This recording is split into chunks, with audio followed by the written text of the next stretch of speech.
It's easy to be calm and mindful when you're in a cave, but how do you do it in the world, and how do you do it under extreme duress? That's what reveals character.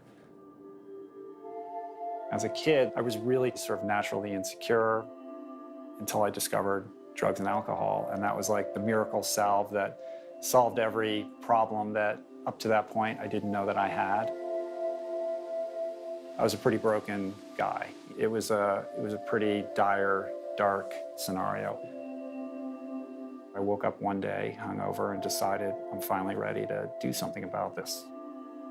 And went off to rehab, and I was able to actually grab onto that rope and start doing that interior work. That was my first introduction to meditation.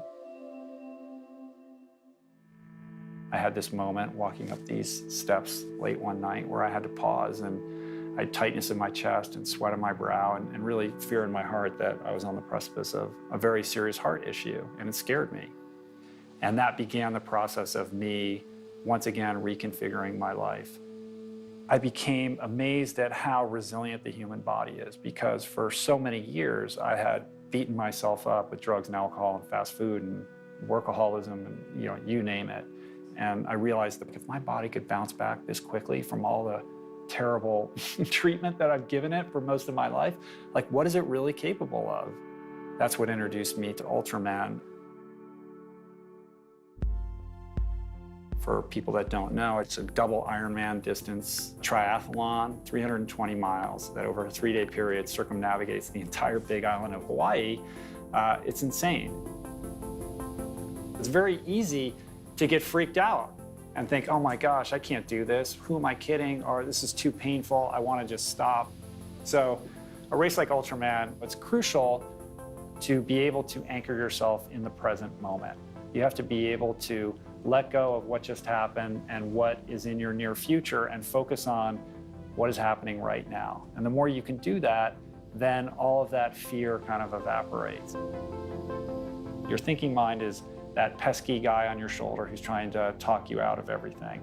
And so the trick becomes learning how to tap into a higher state of awareness so that you can be mindful and you can be present. And that's the place you want to be in as an athlete, because that's when you're completely centered and focused.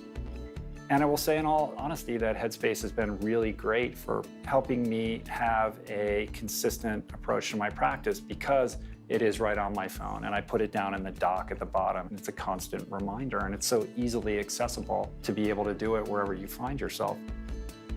For somebody who's beginning to meditate, 5 minutes might seem like an eternity.